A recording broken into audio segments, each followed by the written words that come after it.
Here's the thought that may send shivers down your spine. What if a billion-year prehistoric time gap holds the key to all life on Earth? The very oxygen we breathe, the complexity of every cell in our body, every animal and tree you have ever seen, all may owe their existence to whatever happened during those lost years. As you prepare for this journey, let us know in the comments where in the world you're listening from tonight and what time it is for you. This story begins in 1869 with a man named John Wesley Powell, a former Civil War major who lost his right arm in the Battle of Shiloh. Powell was an explorer driven not by ambition, but by an insatiable curiosity about the unknown. He was determined to lead the first ever expedition down the uncharted rapids of the Colorado River, a journey of sheer desperation and wonder through what would one day become the Grand Canyon. For weeks, Powell and his crew of 9 men, crammed into 4 wooden boats, were battered by the churning river, navigating a maze of towering red walls that seemed to stretch into eternity. Each day, the river sliced deeper into the canyon, peeling back the layers of Earth's past. For Powell, this wasn't just a river expedition. It was an act of reading a stone library, a slow, methodical journey through the planet's history.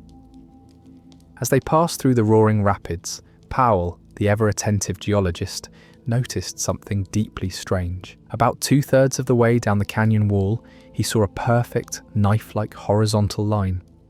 Above this line, the familiar sedimentary layers were stacked like neat pages in a book, each one parallel to the next. But below it, the rock was a chaotic, twisted mess of black and grey stone, folded and angled in bizarre and unnatural ways. These were the most ancient rocks he had ever seen, the planet's gnarled and scarred foundation. Powell had read rock formations all his life, and he knew that below the horizontal layers of sedimentary rock should have been more horizontal layers. There should have been a seamless transition. But what he saw was an impossible divide. It was as if 2 completely different worlds of stone had been glued together, an older, violent world of tectonic upheaval and a younger, peaceful one of quiet deposition. Powell's careful measurements and observations revealed that this sharp boundary represented a massive, impossible gap in time. Below the line, the rocks were billions of years old. Above it, the next layer was only hundreds of millions of years old. A full 1 billion years of planetary history was simply gone, as if an eraser had been taken to the rock record, leaving behind only this profound, quiet mystery. This was the day John Wesley Powell discovered the Great Unconformity, a wound across the Grand Canyon that would ignite a scientific debate for generations to come. The Great Debate: a planet scraped clean? The discovery of this missing billion years in the Grand Canyon sent shockwaves through the geological community. It was a wound in the planet's history that demanded an explanation. Scientists couldn't simply accept that so much time had simply vanished without a trace. For generations, geologists debated what immense force could have wiped an entire era of our planet's story from the rock record. The most compelling, and for a long time the most widely accepted theory, was a dramatic one: Snowball Earth. Imagine our planet, not as the vibrant blue-green marble we know, but as a silent white sphere encased in a thick shell of ice. Geologists theorized that around 700 million years ago, a runaway glaciation event, perhaps triggered by a massive drop in atmospheric carbon dioxide, sent the entire planet into a deep freeze. Glaciers, miles thick, would have ground their way across the continents, acting like a gargantuan sheet of sandpaper, scraping away entire mountain ranges and erasing a billion years of rock layers. When the planet finally thawed, the subsequent seas would have deposited the horizontal layers we see today, leaving the unconformity as a global scar. It was a beautiful theory, one that painted a powerful picture of a world reborn from an icy tomb. But as scientific tools grew more sophisticated, the theory began to fracture under the weight of new evidence. Computer models, for instance, posed a perplexing problem. They showed that once an ice age of that magnitude began, it should have been impossible to stop. A planet completely covered in white ice would reflect so much sunlight back into space that it would simply stay frozen forever. The models couldn't explain how Earth could have ever escaped its icy grip to begin the thaw. But the most significant challenge came from something far smaller than a glacier, tiny crystals called zircons. These microscopic crystals are geological time capsules. When magma cools, zircons crystallize and lock in traces of uranium, which decays into lead at a predictable rate. By measuring the ratio of uranium to lead, scientists could precisely date the formation of the crystal. But zircons also have a unique property. When they are heated, they release argon, another gas that can tell scientists about the crystal's temperature history. This technique, called thermochronology, allows geologists to tell when a rock was heated and then cooled again, offering clues about its journey through the Earth's crust. When scientists studied zircons from different great unconformity sites around the globe, they found a startling lack of a shared past. If Snowball Earth had been the cause, every single one of these crystals should have shown the same cooling history, indicating they had all been simultaneously scraped and exposed by a single planetary-wide ice age. Instead, the data told a different story. The zircons revealed that the erosion events didn't happen at the same time globally. Different continents experienced this deep geological erasure at different times, as if the entire planet wasn't moving to the rhythm of a single ice age, but to the staggered, slow-motion beat of something far more complex. The Snowball Earth theory, with its elegant global narrative, could not account for this localized and asynchronous pattern of erosion. The evidence was pointing to a more nuanced and perhaps more violent explanation than a planet-wide deep freeze. It was a realization that pushed scientists to search for a new and more fitting chapter to place in the library of our planet's past. The breakthrough, the Rodinia connection. As the Snowball Earth theory began to thaw under the weight of new evidence, geologists turned their attention to another monumental event in our planet's distant past: the breakup of an ancient supercontinent known as Rodinia. Imagine all of the planet's landmasses fused into one vast interconnected continent. Around 750 million years ago, this colossal landmass began to tear itself apart in a process called rifting. This wasn't a quick, violent split, but a slow-motion catastrophe that took tens of millions of years. As Rodinia's tectonic plates stretched and pulled apart, the crust thinned, and magma from deep within the Earth rose to the surface, creating massive volcanic eruptions. The Earth was literally being pulled at its seams. This process had two profound consequences that directly relate to our mystery. First, the violent separation of the continents didn't just create new oceans, it also pushed up immense, new mountain ranges on a scale we can barely imagine today. These mountains, however, were not the gentle tree-covered peaks we know. At the time, there were no land plants, no thick mats of vegetation to hold the soil in place. Without this natural anchor, the forces of erosion, wind, rain, and ice, were able to act with unprecedented ferocity. What should have taken hundreds of millions of years of gradual weathering took only tens of millions. It was a period of catastrophic denudation, a planetary-scale scouring that ground vast quantities of rock into fine sediment. This theory perfectly explained why zircons from different continents showed different cooling histories. The breakup of Rodinia was a staggered process. As one continent began to rift, its mountains would rise and be subjected to a furious wave of erosion, leaving behind a unique geological scar. Meanwhile, other parts of the supercontinent would still be intact, their ancient rocks protected. This gradual, asynchronous process of continental tearing, uplift and erosion created the exact pattern of staggered unconformities that scientists were seeing in the fossil record. So the Great Unconformity wasn't the work of a global ice age. It was the result of a continental divorce, a planetary-scale, grinding down of rock that created a billion-year-long geological scar.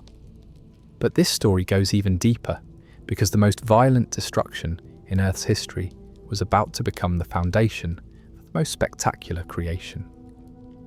The engine of change, tearing a supercontinent apart. We've established that a planetary deep freeze wasn't the culprit behind the great unconformity. The true engine of this global change was far more primal and profound, the violent, grinding process of plate tectonics. To understand how this silent, slow-motion catastrophe carved a billion years from the rock record, we have to look to the colossal forces that tore the supercontinent Rodinia apart. Imagine Earth's crust as a cracked eggshell, floating on a sea of molten rock. The pieces of that shell, the tectonic plates, are in constant glacial motion. When they pull apart, as they did with Rodinia, it's not a single clean break. It's a slow, agonizing process of rifting that stretches over tens of millions of years. This rifting, a process called divergent plate tectonics, began as a series of colossal cracks that snaked across the heart of Rodinia. As the continental plate stretched and thinned, the immense pressure holding back the mantle was released. Molten rock, or magma, surged upward, erupting onto the surface in a fury of volcanism on a scale almost impossible to comprehend. These weren't the sharp, explosive volcanic events we're familiar with today. Instead, they were vast, fissure-fed basaltic flows that poured out of the ground, blanketing enormous areas of the continent in dark, igneous rock. We see the echoes of these events in geological features today, but the full scope of their activity was unimaginable. The air would have been thick with steam, sulfur, and other volcanic gases, fundamentally changing the composition of the atmosphere. The true significance of this rifting, however, was in the mountains it created. As the continental plate stretched and separated, the edges of the continents didn't just drift apart. They buckled and rose, forming immense new mountain ranges along the new continental margins. These were not the gentle tree-covered slopes we see today. They were sharp, jagged peaks of bare rock, devoid of any significant plant life. This is the crucial detail. For billions of years, life had been confined to the oceans. There were no grasses, no shrubs, no thick root systems to hold the soil and rock in place. The ground was exposed, naked before the full, unmitigated power of the elements. This lack of terrestrial vegetation meant that the newly uplifted mountains were immediately subjected to an era of hyper-erosion. Rain, wind, and the relentless freeze-thaw cycles acted with a ferocity that a plant-covered world could not experience. Entire mountain ranges were ground into dust, their billion-year-old rock formations stripped away layer by agonizing layer. This wasn't a slow, gentle process. It was a planetary-scale scouring, a grinding down of rock that removed a staggering volume of material. This is the physical process that created the Great Unconformity, a record of colossal destruction that left behind a gaping hole in Earth's geological history. The rock wasn't simply missing, it had been pulverized and scattered, its story seemingly erased forever. A global scar, the unconformity's planetary footprints. The Great Unconformity isn't a localized phenomenon, it's a global event, a geological scar found on every single continent. John Wesley Powell's discovery in the Grand Canyon was just the first piece of a much larger planetary puzzle. As geologists explored the world, they found the same sharp, impossible boundary in places as far-flung as the Scottish Highlands, the Namib Desert, and the Australian outback. This global footprint is the ultimate proof that the unconformity was not the result of a regional catastrophe, but a fundamental and universal shift in the planet's history. This global distribution is a direct result of the nature of the Rodinia breakup. The supercontinent didn't just split in half, it fragmented in a staggered, asymmetrical process. Different parts of the landmass began to tear apart at different times over a period of tens of millions of years. This meant that the intense erosion that created the unconformity was not a single, synchronous event. While one region was being uplifted and ground down, another was still stable, its ancient rocks protected from weathering. When these protected areas were finally exposed to erosion, they released different suites of minerals and nutrients, triggering new waves of biological experimentation and evolutionary innovation. This staggered timing created a world in constant flux, where different regions were experiencing different phases of the transformation process simultaneously. While one area might be undergoing catastrophic erosion and losing billions of years of geological history, another region might be receiving the nutrients from that destruction and using them to fuel unprecedented levels of biological productivity. Still, other areas might be experiencing the evolutionary consequences of earlier erosion events, developing new forms of life that were adapted to the changing chemical and physical conditions. The very unevenness of the great unconformity's appearance is, in itself, a powerful piece of evidence. The global mosaic of unconformities, some a billion years, others only hundreds of millions, is a direct reflection of the chaotic, prolonged nature of Rodinia's fragmentation. It tells a story of a planet not just breaking apart, but actively remodeling itself, with the old being systematically dismantled to make way for the new. The missing billion years were not an accident. They were the consequence of a planetary process that was necessary to lay the foundation for all the biological complexity that would follow. The chemical fingerprint, reading the ocean's secrets.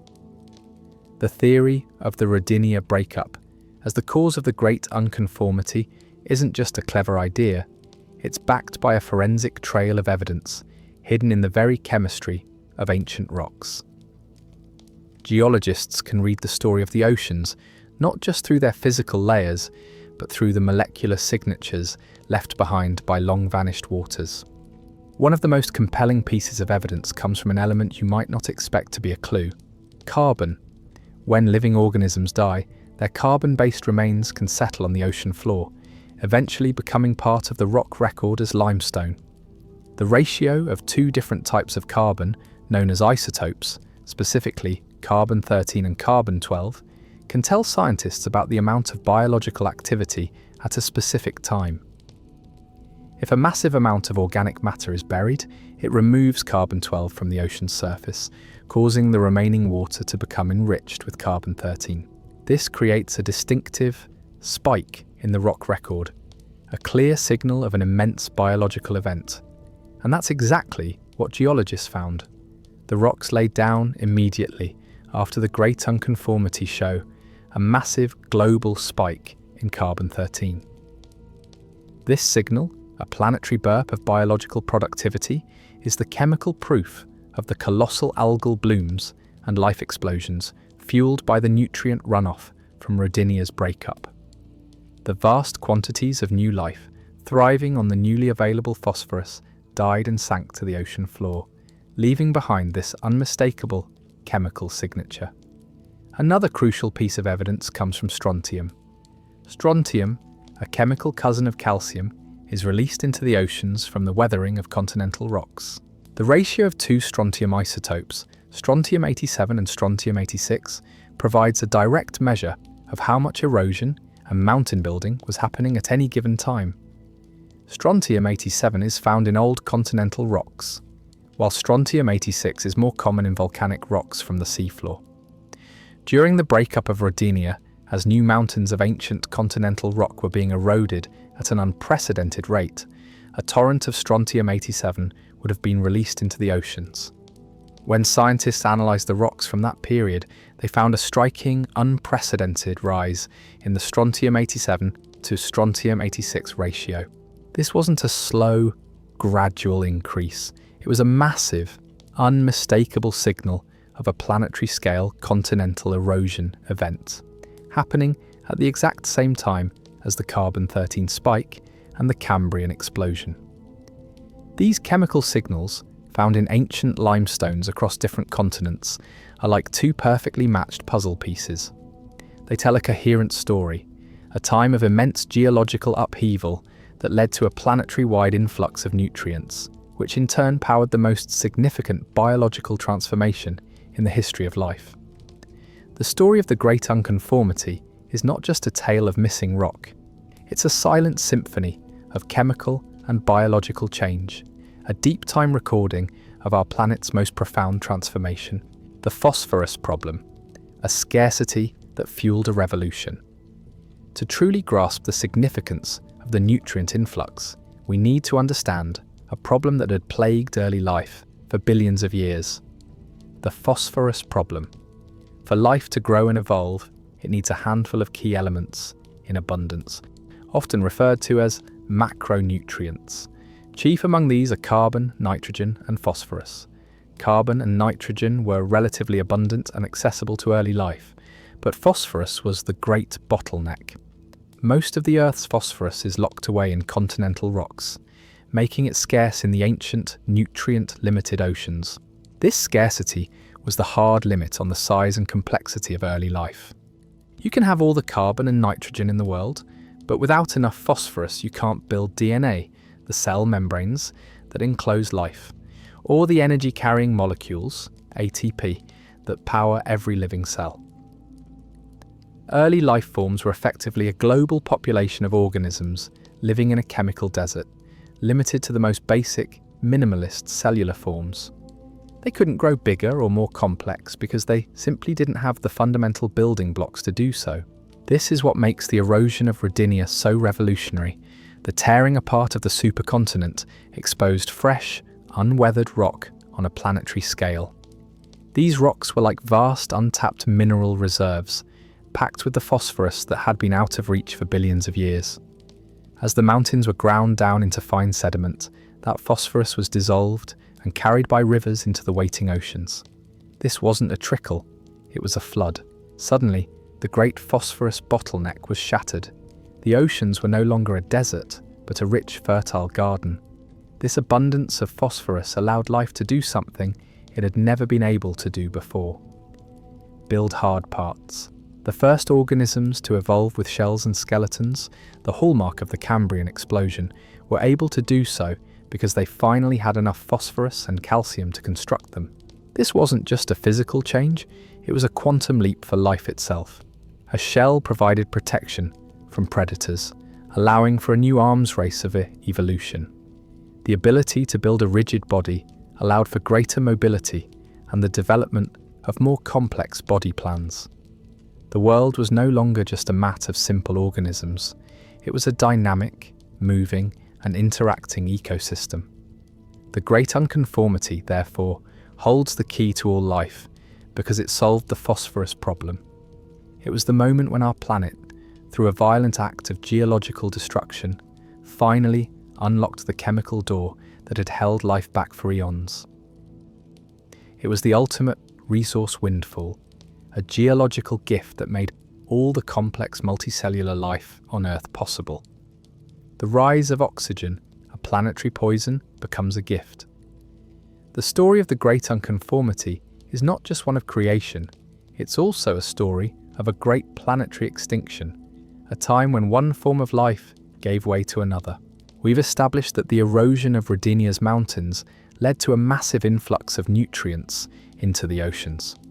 This influx, in turn, fueled an explosive growth of photosynthetic bacteria and algae. But what these tiny organisms were creating was, for the vast majority of life at the time, a deadly poison: oxygen. For billions of years, life on Earth had been anaerobic, meaning it thrived in the absence of oxygen. The atmosphere was a rich soup of carbon dioxide, methane, and nitrogen. To these early single-celled organisms, oxygen was a highly reactive and destructive molecule that would damage their cells and tear their biological machinery apart. The sudden, immense production of oxygen during this period was a catastrophic event known as the Great Oxidation Event, or more dramatically, the oxygen catastrophe. It was a planetary-scale mass extinction that wiped out countless ancient life forms that could not adapt to the new, oxidizing world. But for the few life forms that survived, it was the greatest gift imaginable. A few hardy microbes developed ways to neutralize oxygen, and others discovered how to use it to generate energy.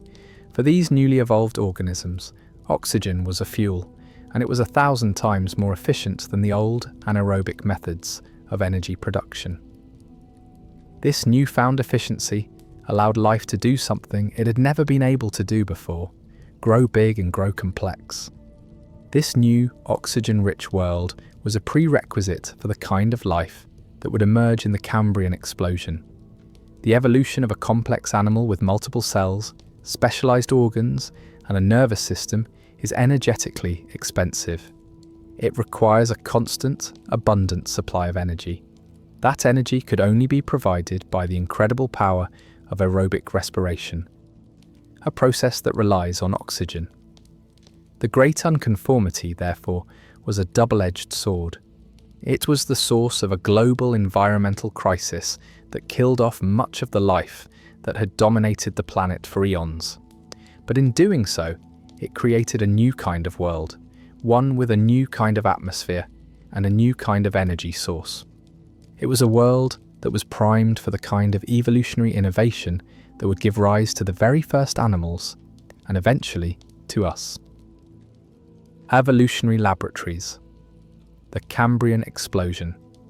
As the Rodinia breakup continued, it didn't just change the chemistry of the oceans, it created new habitats for life to flourish. As the continents separated, they created immense, shallow seas along their new coastlines. These areas, called passive margins, were a biological goldmine. Unlike the deep ocean, sunlight could reach the seafloor, providing energy for new ecosystems. The shallow waters also allowed the new, nutrient-rich river runoff to mix easily with the seawater, creating a perfect environment for life to diversify. It was in these new, nutrient-rich, oxygenated habitats that the stage was set for the Cambrian explosion. In the grand scheme of geological time, it happened in a blink of an eye, a mere 20 million years. This was the moment when life on Earth underwent its most spectacular transformation, evolving from simple, one-celled organisms into the dazzling variety of complex animals we see in the fossil record. This was the birth of skeletons, shells, eyes and brains. It was the moment when life went from something that lived in the world to something that actively interacted with it. The new oxygen-rich seas were the catalyst for this dramatic change. Oxygen allowed organisms to power more complex cellular processes and grow to larger sizes. The availability of abundant nutrients spurred the evolution of specialized body parts as organisms began to compete for resources in these new dynamic environments. The invention of shells and skeletons provided defense against predators, and the development of eyes allowed organisms to hunt and see their world in a whole new way. So the Great Unconformity, a seemingly sterile gap in time, was actually the most fertile period in our planet's history. It was the moment when a world of quiet, slow-moving life was replaced by a dynamic, vibrant ecosystem. The destruction of Rodinia provided the raw materials and the environmental conditions for the explosion of complex life, setting the stage for every plant, every animal, and every human being that would follow. The first architects, engineering, early life. To understand the full scope of the Cambrian explosion, we need to meet the life that existed just before it. For billions of years, life on Earth was a minimalist affair. The most complex organisms were simple, soft-bodied creatures known as the Ediacaran biota. These were not animals as we know them. They were strange quilted leaf-like organisms that lived on the seafloor, absorbing nutrients directly from the water. They had no heads, no legs, no mouths, and they left no hard-shelled fossils behind. Their world was a quiet, motionless one, a far cry from the dynamic ecosystem that was about to emerge. But with the phosphorus problem solved and oxygen filling the seas, life was ready to make its first bold experiments. The earliest ancestors of modern animals, tiny and worm-like, began to appear. These first pioneers had a key advantage. They could move. They began to burrow in the seafloor, leaving behind tiny, winding trails that are now preserved as some of the earliest fossil evidence of active, mobile life. These simple tunnels represent the first architects of a new world, tiny engineers that stirred up the sediments, aerating the seafloor and creating new habitats for other organisms. Then came the true explosion of innovation. One of the earliest and most bizarre creatures to emerge was hallucigenia. Its name says it all. This bizarre worm-like animal had 7 pairs of spines along its back and 7 pairs of tentacles with claws on its underside, making it look like something from a surreal dream. It was a clear sign that life was no longer content with passive existence. It was building bodies, developing armor, and experimenting with new ways to survive and hunt. The appearance of Anomalocaris was even more revolutionary. This was the top predator of its time, a giant shrimp-like creature with large compound eyes, a circular jaw with razor-sharp plates, and 2 large clawed appendages for grabbing prey. The presence of a predator on this scale was a game-changer. It forced other organisms to evolve defenses, leading to an evolutionary arms race. The development of hard shells and exoskeletons, like those found on the trilobites, was a direct response to the threat posed by predators like Anomalocaris. This was a world of eat or be eaten for the very first time. The Cambrian explosion was not just about the sudden appearance of new life forms. It was about the birth of ecosystems. For the first time, you had producers, consumers, and predators all interacting in a complex web of life. The burrowing worms stirred the seafloor, providing new niches. The filter feeders cleaned the water, and the new predators forced an acceleration of evolution. The great unconformity had provided the canvas, and these bizarre, wonderful early animals were the first brushstrokes of a new and vibrant world. Their fossilized remains are a tangible link to a world that was being created in real time, a testament to the power of a geological event to shape the course of evolution. The arms race, the invention of bone and shell. The appearance of predators like Anomalocaris was a seismic event in the history of life. For the first time, an organism had to be able to protect itself from being eaten, and this new pressure set off an evolutionary arms race that fundamentally changed the course of life on Earth. The passive, soft-bodied world of the Ediacaran was over. The era of defense had begun. This is where one of life's most ingenious inventions came into play: biomineralization. This is the process by which organisms began to pull minerals like calcium and phosphorus directly from the newly enriched oceans and use them to build hard, protective structures. The great unconformity had provided the abundance of these crucial elements, and now the threat of predation provided the incentive to use them. The first major player in this new world was the trilobite. These ancient arthropods, distantly related to modern insects and crustaceans, were the dominant life form of the Cambrian.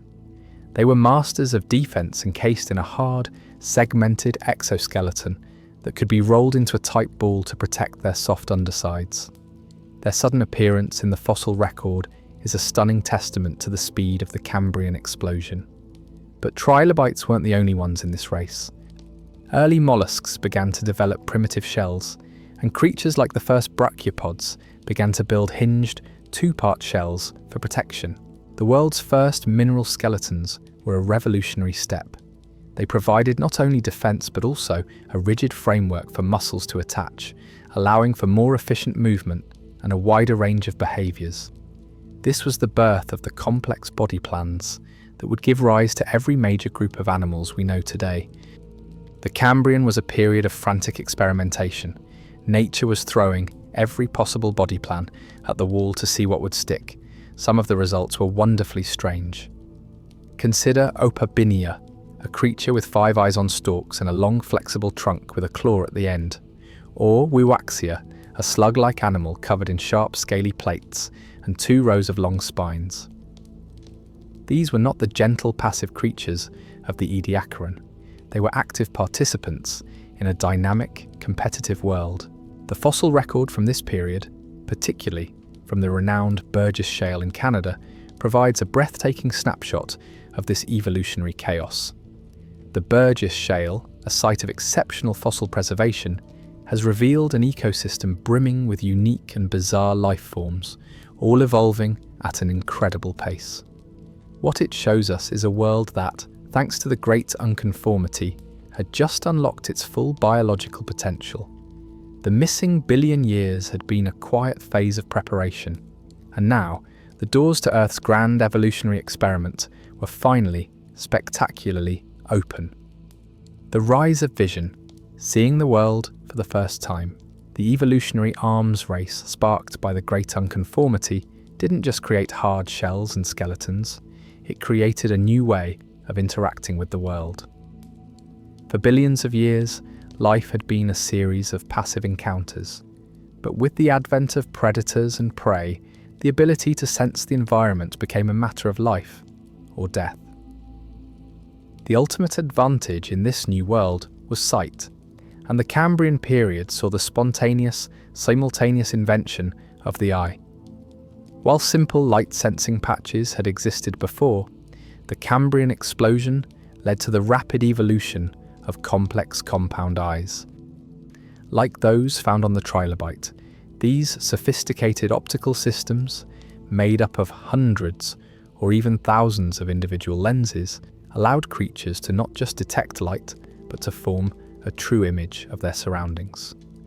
For the first time, life could see its world. It could see the shadows of predators approaching and the forms of prey to be chased.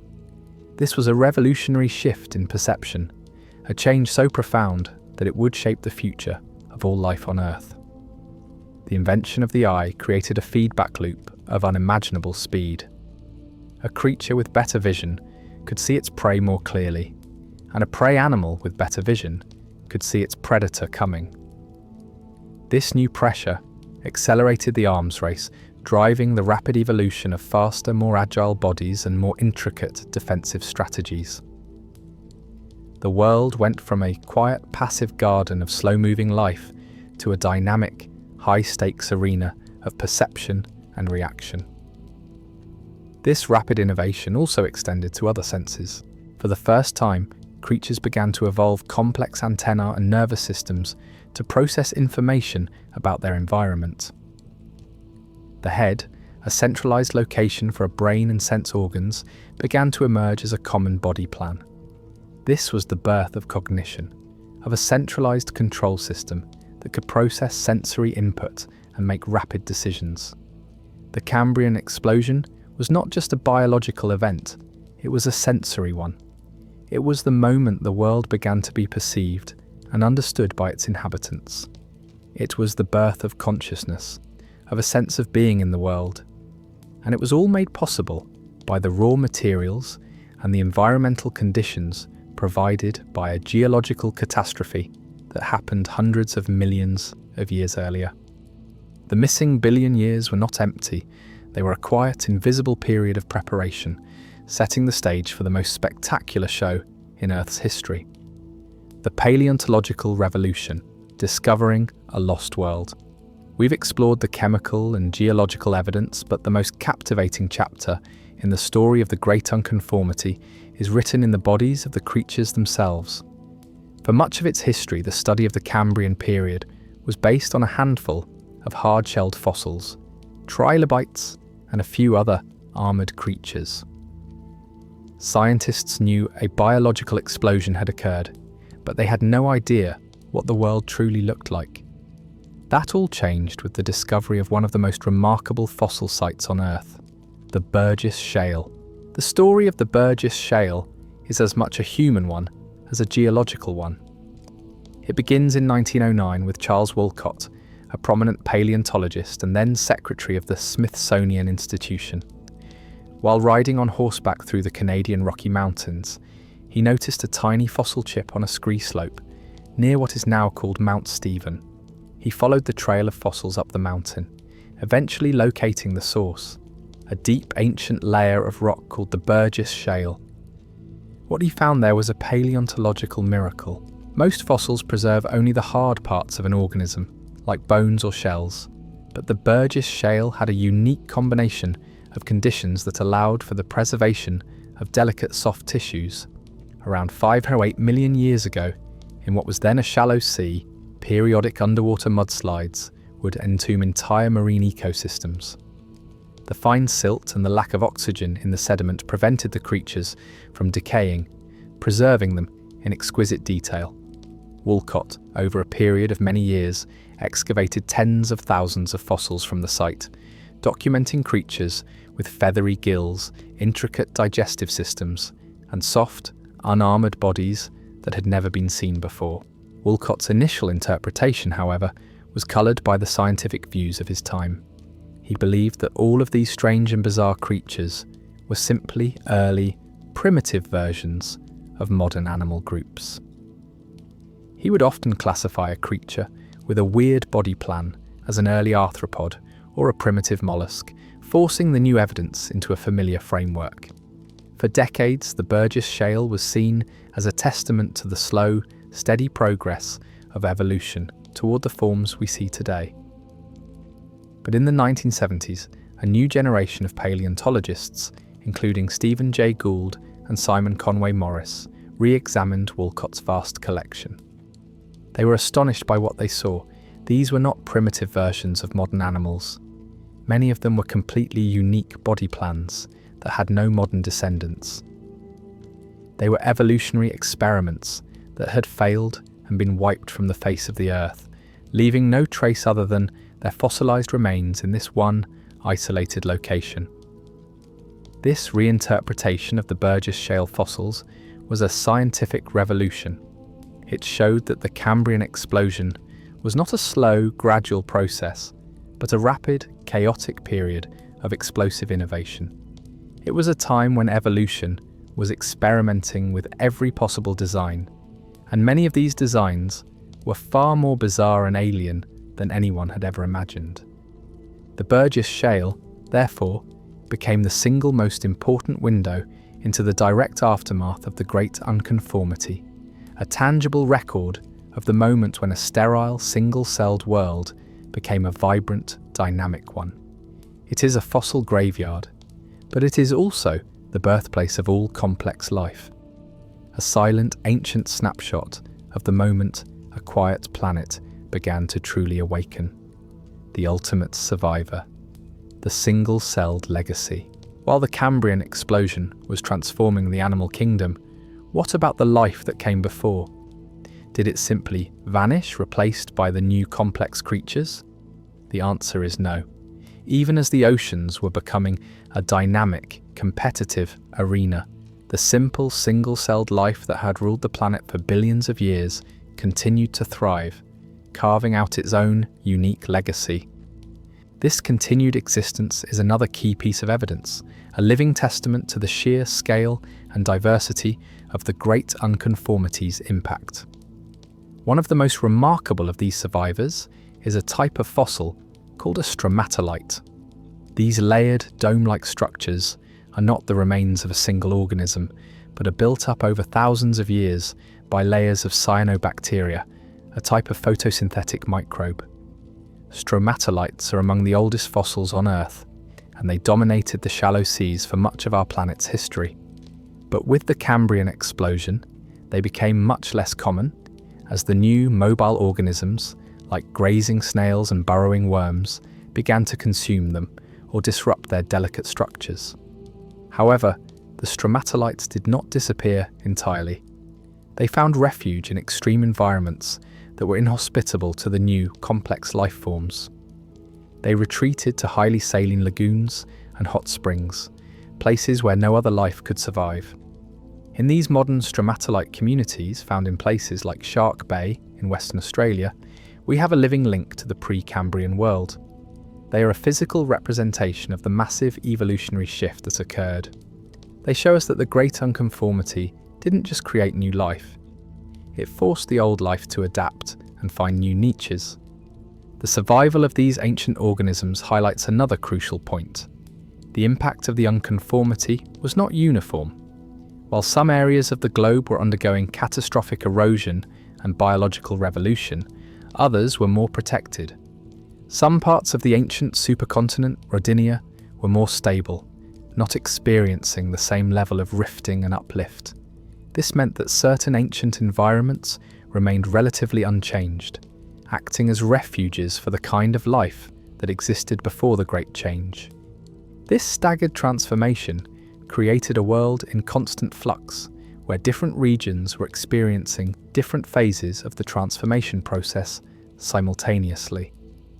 While one area might be undergoing catastrophic erosion and losing billions of years of geological history, another region might be receiving the nutrients from that destruction and using them to fuel unprecedented levels of biological productivity. Still, other areas might be experiencing the evolutionary consequences of earlier erosion events, developing new forms of life that were adapted to the changing chemical and physical conditions. This dynamic, non-uniform transformation is the ultimate expression of the great unconformity's power. It didn't just transform a single part of the planet, it created a world of incredible diversity, with pockets of ancient life coexisting with the new, complex forms that would go on to inherit the Earth. The climate connection. How geology shaped the atmosphere. The breakup of Rodinia was more than a local geological event. It was a planetary-scale transformation that fundamentally re-engineered Earth's climate. This catastrophic period of erosion didn't just change the oceans, it also had a profound impact on the atmosphere, in a complex feedback loop that would set the stage for the rest of our planet's history. The key to this process is a concept called silicate weathering. When fresh continental rock is exposed to the atmosphere, a slow chemical reaction begins. Rain, slightly acidic from dissolved atmospheric carbon dioxide, CO2, falls on the silicate minerals in the rock. This reaction pulls CO2 out of the atmosphere, locking the carbon into new minerals that are eventually washed into the oceans. For billions of years, this process was a key regulator of Earth's climate, slowly balancing the CO2 released by volcanoes with the CO2 consumed by weathering. But the breakup of Rodinia supercharged this process. As the supercontinent tore itself apart, it pushed up immense new mountain ranges. These mountains, devoid of plants, were subjected to unprecedented rates of erosion. The sheer volume of fresh, unweathered rock exposed to the atmosphere was enormous, and the rate of chemical weathering increased dramatically. This massive planetary-scale consumption of atmospheric CO2 caused a significant drop in global temperatures. In effect, the Great Unconformity created a planetary-scale thermostat, turning the heat down on a global scale. This drop in global temperatures may have contributed to a series of severe global ice ages that occurred at the end of this period, known as the Neoproterozoic glaciations. While it's still a subject of scientific debate, the timing of these glaciations and the massive erosion event strongly suggest a connection. The Great Unconformity, therefore, was not a single event, but a complex series of interconnected processes. The rifting of the continents caused uplift and erosion, which then led to a planetary drawdown of atmospheric CO2, causing a global cooling event. This geological event had a lasting legacy. The cooling climate, combined with the new oxygenated oceans, created a more diverse range of environments for life to evolve in. As the ice ages ended and the planet warmed, the newly available habitats were quickly colonized by the diverse life forms that had just evolved during the Cambrian explosion.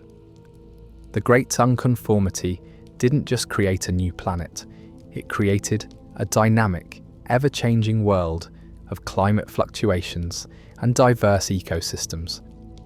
A world that was primed for the kind of evolutionary innovation that would give rise to the complexity we see today. The feedback loop, a world in constant flux. The Great Unconformity was not a single, isolated event. It was the starting point of a dynamic feedback loop that continues to shape our planet to this day. We've explored the individual parts of this process, the rifting, the erosion, the nutrient influx, and the oxygenation. But to truly understand its power, we must see how these pieces created a system of immense complexity and stability. The rapid weathering of Rodinia's mountains and the subsequent removal of carbon dioxide from the atmosphere had a profound and lasting effect on Earth's climate. But as the planet cooled, the glaciers that formed ground down even more rock, exposing fresh surfaces to weathering and further drawing down CO2. This created a powerful negative feedback loop that kept global temperatures in check for millions of years. It was as if the Earth itself had evolved a planetary thermostat, with the Great Unconformity acting as the initial calibration event. But this feedback loop wasn't just about climate, it was about the very nature of life itself. The rise of complex life and the invention of skeletons had a significant impact on the planet's geochemical cycles. When the first shelled organisms died, their calcium and phosphorus-rich remains sank to the ocean floor, locking away carbon and other elements in the sediment. This process of biomineralization, the use of minerals to build hard parts, fundamentally changed the long-term chemical balance of the planet. It was a new and powerful way for the Earth to regulate its climate and its chemistry. This meant that the biological innovations of the Cambrian explosion were not just a consequence of the Great Unconformity, they were also a cause of a new, more stable Earth system. The rise of complex life and its ability to sequester carbon and other elements in the ocean floor provided a new level of planetary resilience. It was a testament to the fact that, on a geological timescale, life and geology are not separate forces, but two sides of the same coin, constantly influencing each other in a complex symbiotic dance. The Great Unconformity, therefore, holds the key to all life, because it didn't just create a new world, it created a world with a new level of self-regulation and stability. It was the moment when our planet became a system of interconnected cycles, where geology drove evolution, and in turn, evolution began to shape the very face of the planet. It was a chaotic, violent, and ultimately creative period that set the stage for all the complexity we see today. The planetary architect, the grand synthesis. We have followed the story of the Great Unconformity from its discovery by John Wesley Powell to the violent breakup of the ancient supercontinent Rodinia and the subsequent explosion of life. But to truly understand the power of this event, we have to look at how all these seemingly separate threads, the geology, the chemistry, and the biology, are fundamentally interconnected. The missing billion years weren't a passive emptiness.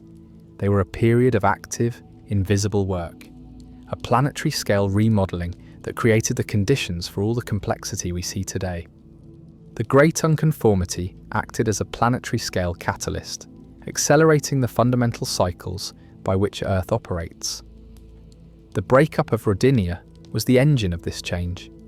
It exposed vast amounts of fresh rock to erosion, releasing a torrent of phosphorus and other vital nutrients into the oceans.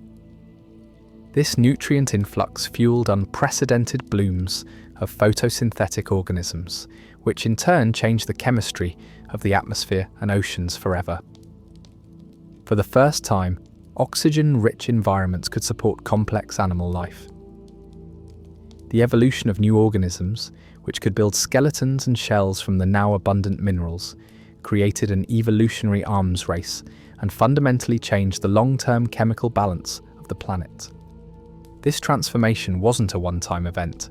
It was a complex and staggered process that unfolded over hundreds of millions of years. As different parts of the supercontinent broke up, they created a series of nutrient pulses that rippled through the Earth's systems. The missing billion years, therefore, weren't missing at all.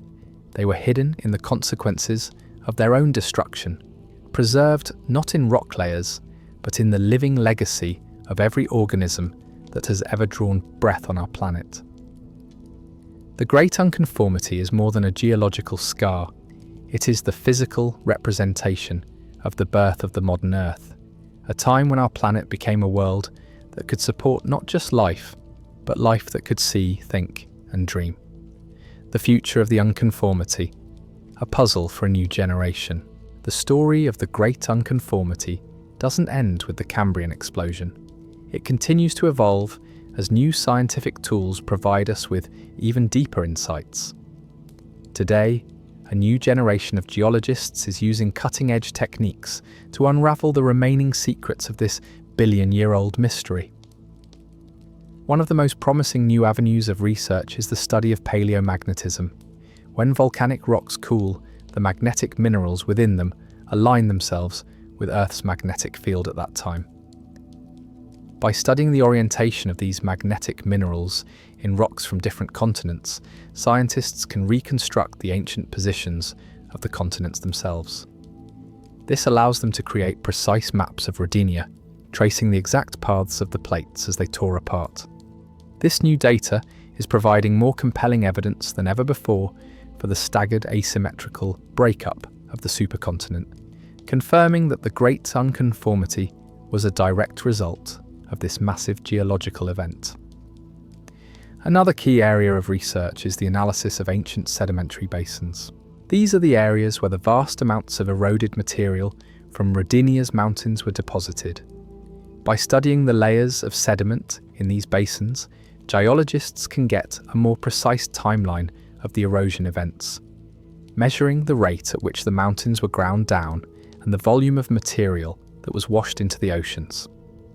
This research is providing a high-resolution view of the unconformity, showing that it wasn't a single, monolithic event, but a series of interconnected, regional processes.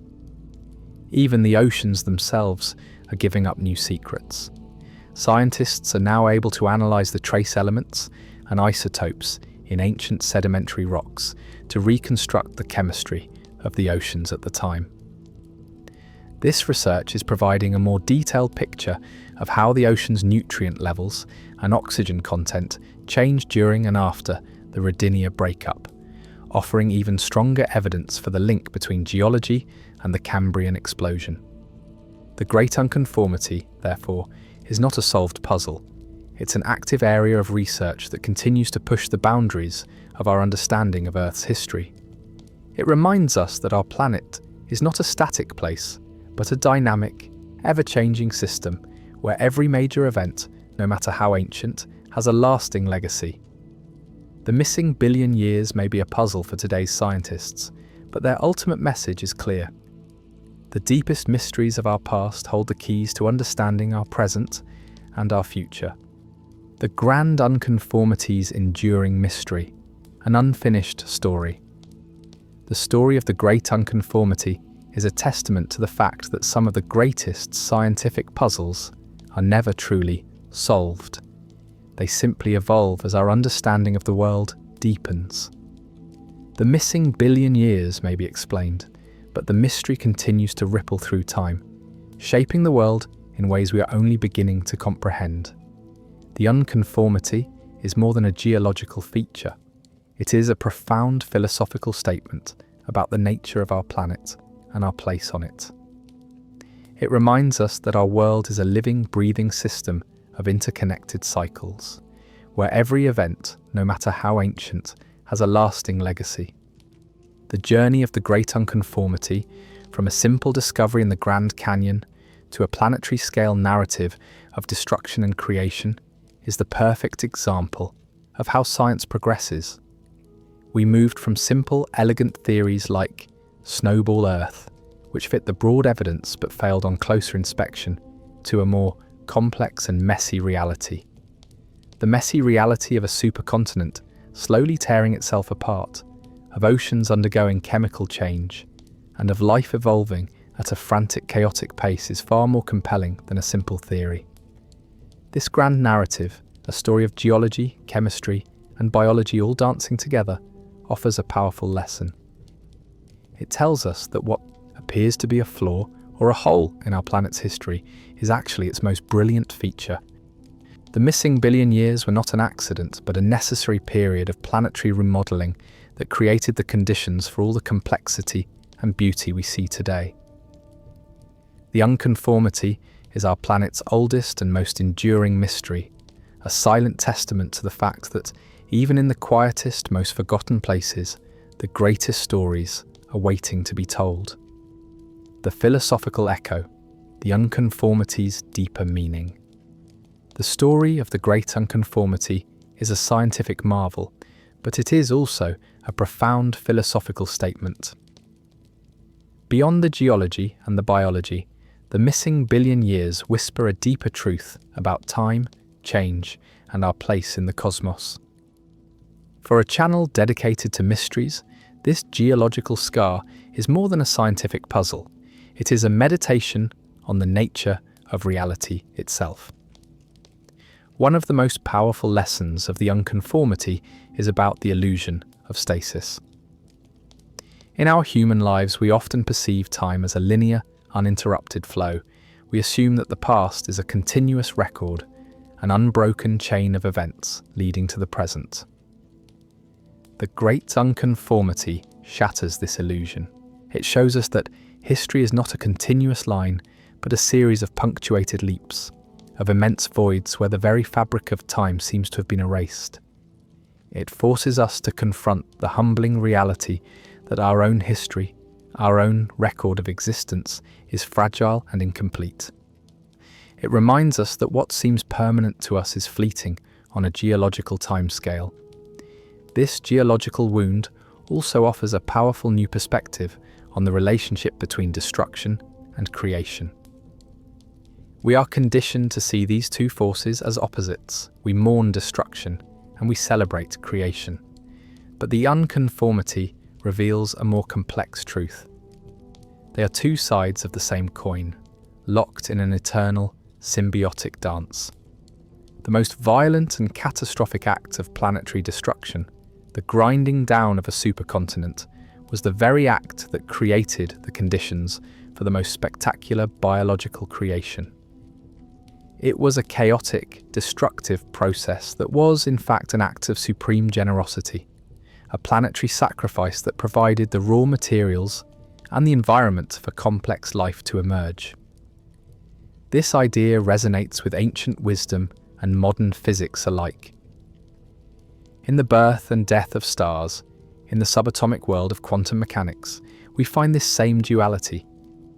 Creation emerging from chaos, life from a kind of elegant death. The great unconformity is Earth's own grand statement on this universal principle. It teaches us that to create something new, something old must often give way. It is a testament to the fact that what appears to be a flaw or a hole in our planet's history is in fact its most brilliant feature. The missing billion years may be a puzzle for today's scientists, but their ultimate message is clear.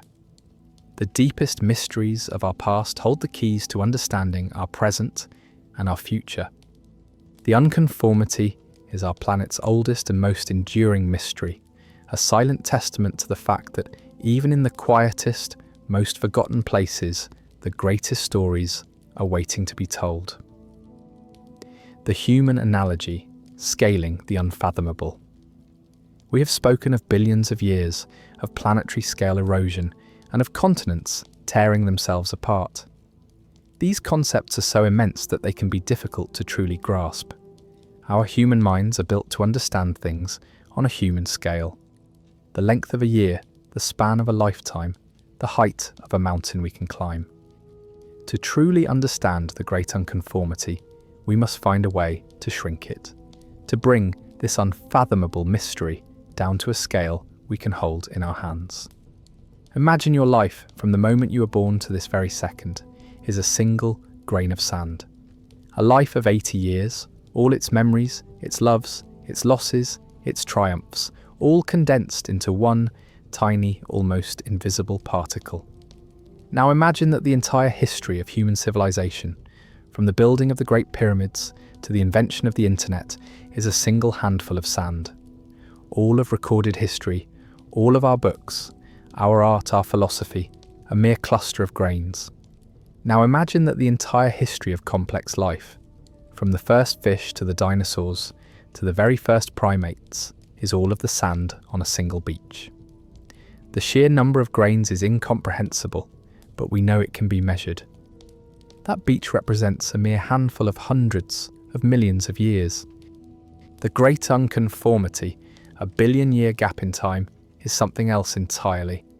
It is not a handful of sand or even a single beach. It is an entire desert, a planetary-scale desert of missing time. It is a period so vast that if the entire history of life on Earth were a single day, the great unconformity would be the long, silent night that came before the sunrise of the Cambrian explosion.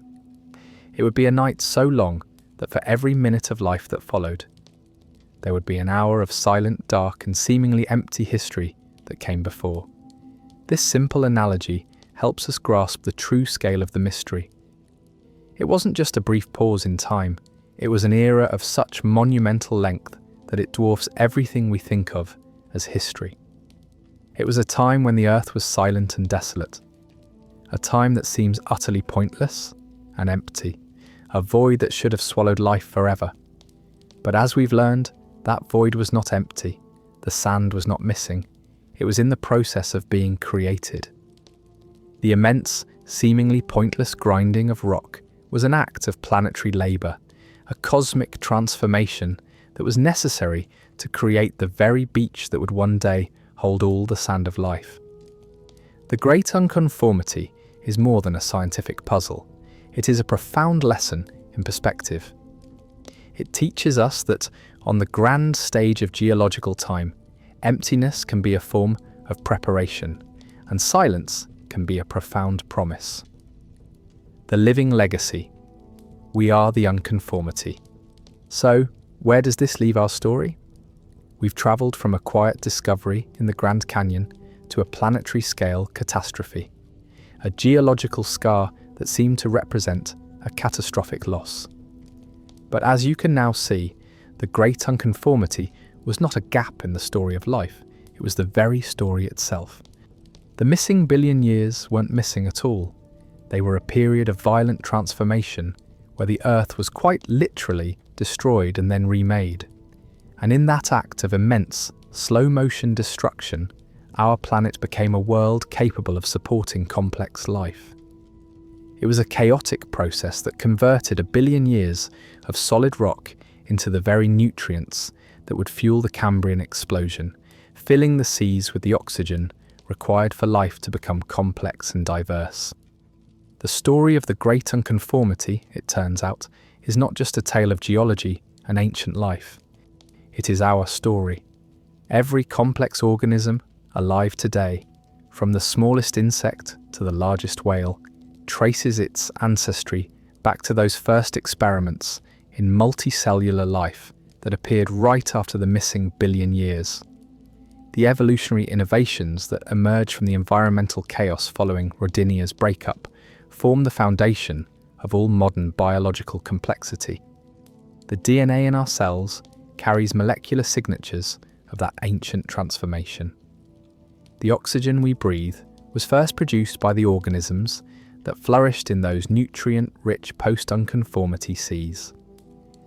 The basic body plan that allows us to move, see and think evolved during that incredible period of biological innovation. As you settle into the gentle embrace of sleep tonight, carried along by the steady rhythm of your breathing, remember that you are a walking, breathing testament to this ancient event. In a very real sense, we are the children of catastrophe, the living legacy of the most violent reshaping our world has ever experienced. The carbon in your bones, the oxygen you breathe, the complex network of your brain, all of it owes its existence to a planetary-scale reorganization that happened hundreds of millions of years ago. The missing billion years may be a puzzle for today's scientists, but their ultimate message is clear. The deepest mysteries of our past hold the keys to understanding our present and our future.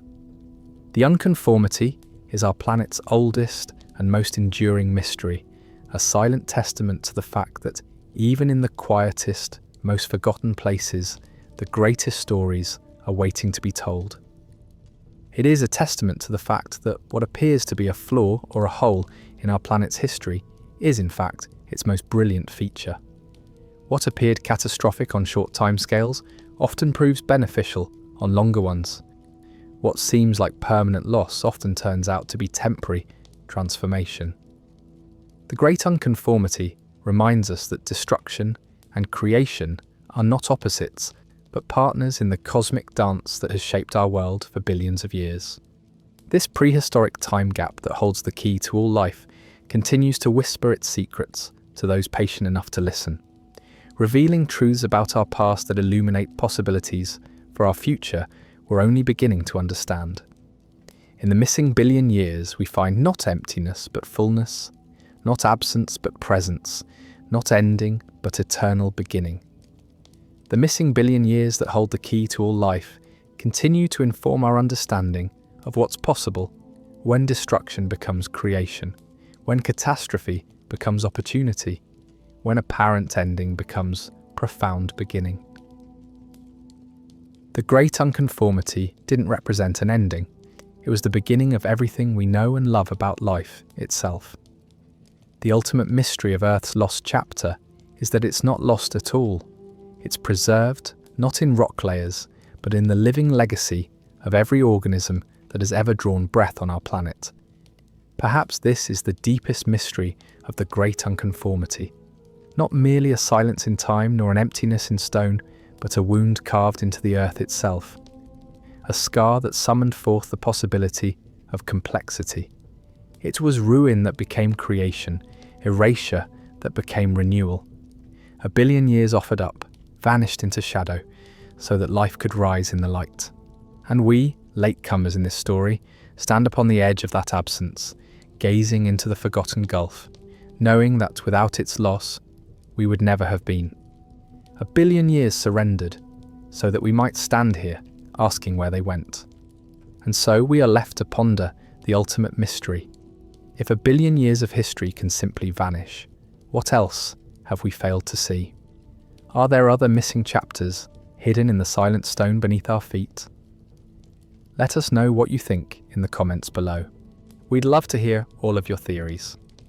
And if you enjoyed this journey into deep time, please consider liking and subscribing for more mysteries. You can also watch our next video right here. Until then, sweet dreams, fellow guardians of human wisdom.